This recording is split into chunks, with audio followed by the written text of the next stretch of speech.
4 unit rumah di Komplek SPN Sekolah Polisi Negara Polda Aceh pada atas Gampong Lamtamon, Kecamatan Lembah Selawah, Kabupaten Aceh Besar pada Kamis sore 29 September 2022 musnah terbakar.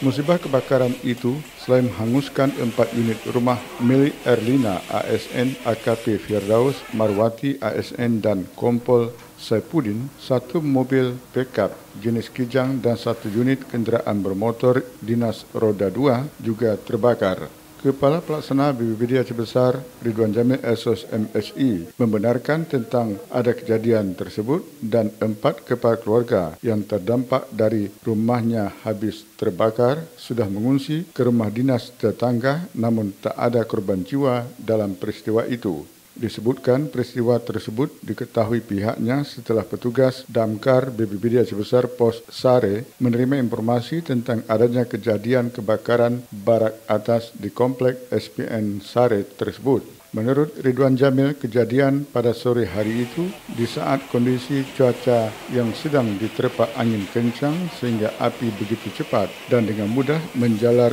ke rumah berdempetan.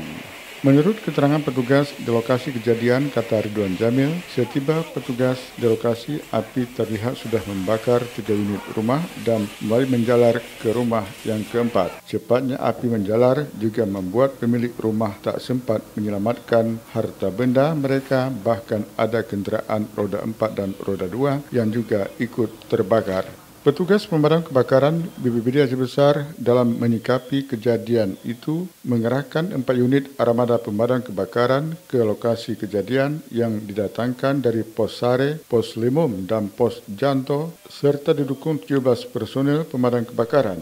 Untuk penyebab terjadinya kebakaran saat ini sudah dalam penanganan pihak kepolisian setempat.